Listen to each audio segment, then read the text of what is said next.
Hey, gang, it's a DL. And I'm down in my studio, and I gotta tell you, I just got me one of these, and this is a Vola. It's called the OZ or Oz RV TNC. And I'm not sure what all that really means, but I'll just let you see this thing.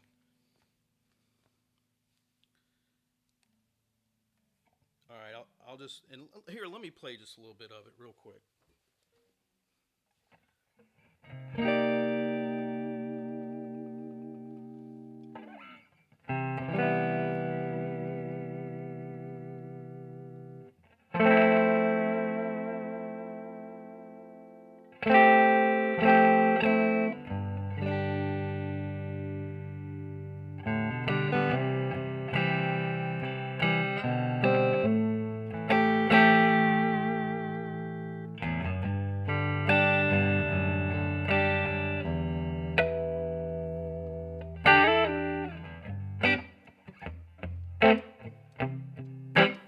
All right, so let me explain a little bit what's going on. You know, everybody thinks it's a Strat. This is what it looks like on the back, and from what I gather, I'm just going to go down it. Vola is actually a Japanese company, although it did have a Hong Kong address, so I don't know how that works. But they actually have a USA custom shop. I don't know how that works, but that's the way it's working. It's kind of crazy, isn't it? But um, global global economics right there. So this thing has a and at first, here's what happened. I walked into Mom's Music, and guy says, "Hey man, have you played any of these Volas?" And they know me down there, and I've got a lot of guitars. I've played lots of different ones. I've been playing a long time, and don't know everything, and I'm still learning though. And they said, check this out. The guy did totally what you're supposed to do at a music store. You get a guy like me, a customer, and you find something that, you know, I know about Fenders, I know about Gibson, I know about all lots of different. Didn't know about this company. So I sat down. I said, okay, give me a tuner. Hook me up to an amp. Leave me alone. Let me figure it out. And I started playing this thing. Well, the first thing I really started hearing was this really nice jazz tone.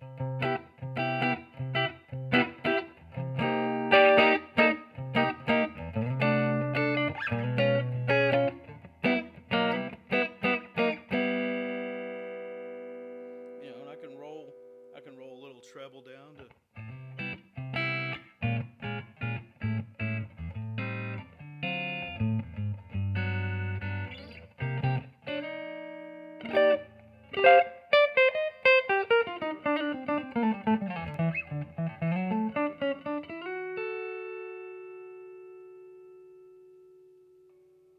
I mean, the guitar and so it started playing really well. That's one of the first things I always get into is, does it play? Does it have a good jazz tone? And these things are still on here from the thing. They're actually, I guess I got to cut them or pull them off there. I'm really not into that, but it kind of explains what's going on.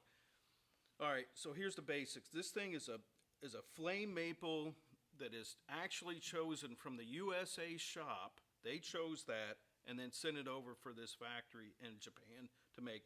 It's all handmade. I suggest go to the website and check out. It's unbelievable. They show raw planks of wood. They show these guys making the necks. They show them making the bodies. They show the whole thing.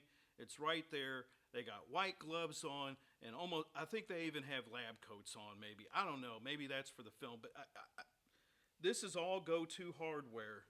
Goto. It's made in Japan as well. It's its own brand, and when I've made guitars and put them together, like Parkcasters and stuff, I always choose Go-To. So for me, that was a selling point. This thing, I think, is 25 and a half scale, inch scale, and it's got I think it's a 12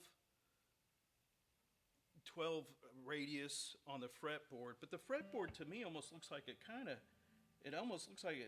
tapers out a little bit more to get. And it almost looks like an optical illusion to me. But here's the cool thing about this company. I was I got done blowing out the guitar, checking it out, and everything just played and sounded fantastic. And I said, "Hey man, what's up with the frets?"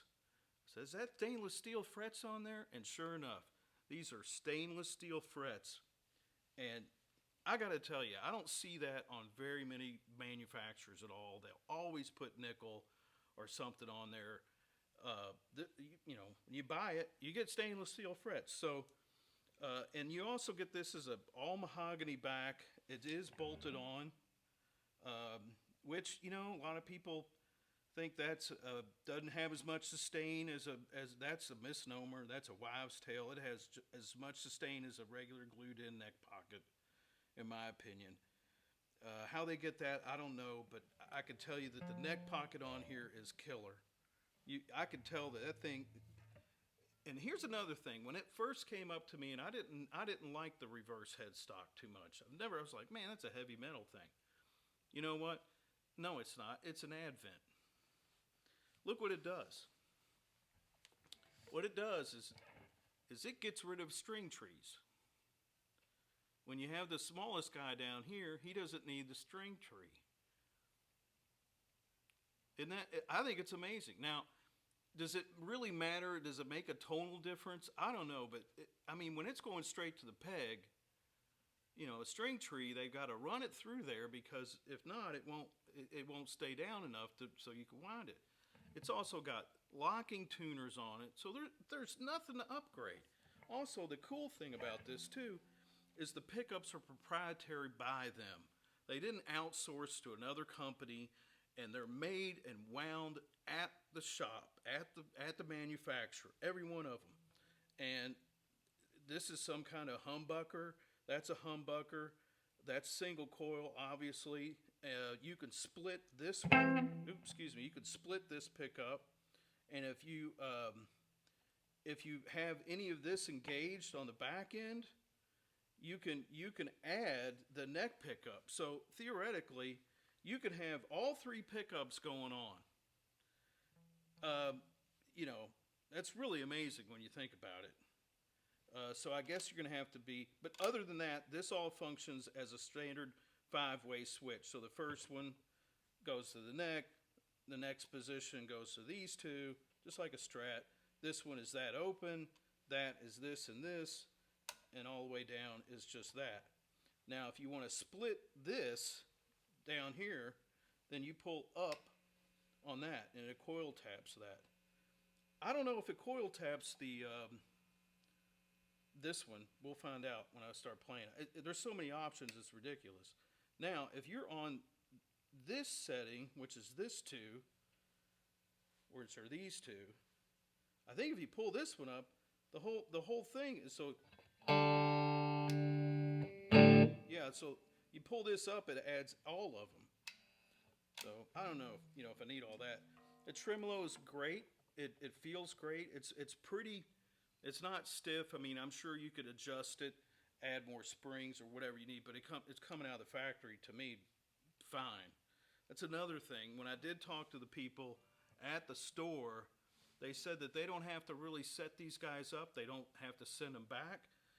Other manufacturers that have sometimes even big name ones, they're going to get stuff that's not right, and they'll send it back. And then they either fix it, trash it, or sell it as a demo from their websites is what I think goes on, because Gibson never sold demos until they were restructured after bankruptcy.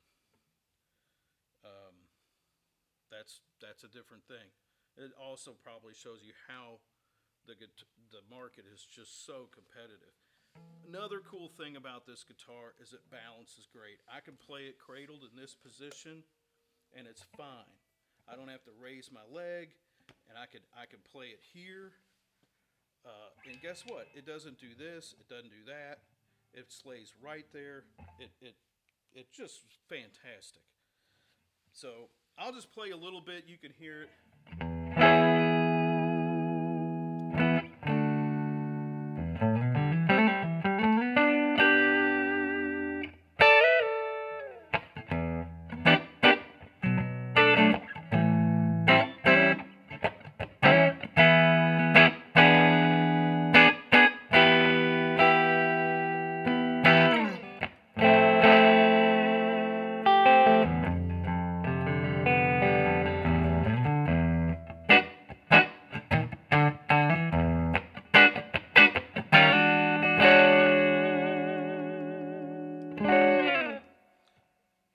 I'm not the greatest player, but everybody's gonna go, okay, what's it sound like with souped up, distorted? All right, well let's check it out. I'm gonna put some grunge on there, some delay, and some TC electronic freak out. So we'll go.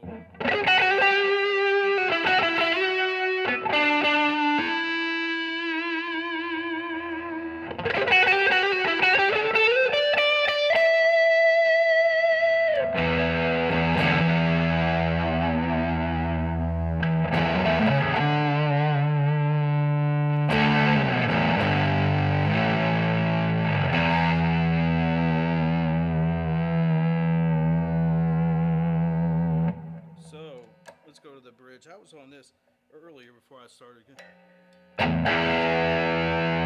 That's a coil tap.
So I mean, it just it's slinky. I wish I could play better.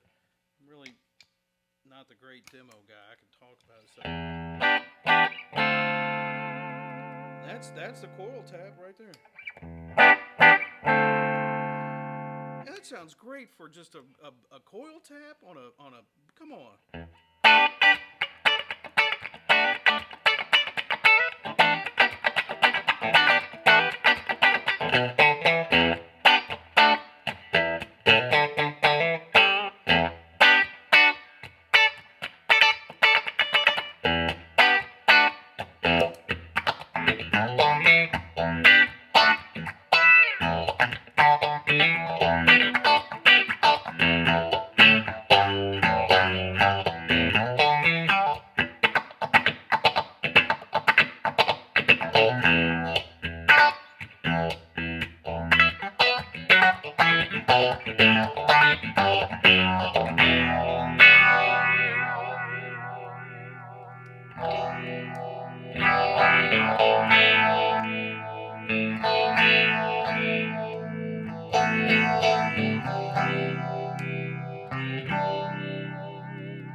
vibrato bars. But I gotta tell you, I don't get excited about a lot of guitars. But this guitar, you could literally walk into a studio, walk in with your 11 rack or your Kemper or whatever, jack it into somebody's DAW, and I guarantee you can get about every guitar sound from throwdown heavy metal to country, blues, swing, whatever you want with this thing. I've never seen a guitar this versatile, and I think a lot of it has to do with the pickup configurations.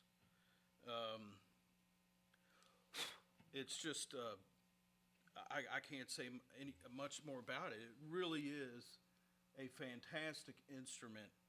And I will tell you, they're not cheap. This is not a cheap instrument, but it is a quality made instrument. And they make other models, but to me, I was like, man, when I heard these pickups, I was like, you got to be kidding me. And I'm getting ready to do more studio work coming up. And, you know, sometimes your vintage guitars are kind of one-trick pony sometimes. You know, they're not, this is a modern guitar. This is not, sure, it looks a little bit like a Strat, but it ain't no Strat, all right? This is nothing like a Strat, a straight-up Fender Strat. Now, I'm not knocking those. Those are great, but this thing plays, it plays to me sort of like an Eddie Van Halen type. You know, it plays, this could be definitely a metal, you could go metal town on you know, all that crazy stuff. You could probably do it. It would probably take the if you tune it down to D, or when I got into the shop, somebody actually tuned it down a whole step, which is crazy. But anyway, it's Vola guitar. This is the Oz model, and they're incredible. I wish the best for this company, because and I got to tell you, the neck on this thing, I mean, you could probably see it is just fantastic. Roasted maple, one piece, hand carved, and Japanese labor is not cheap. Okay, so anyway, that's it.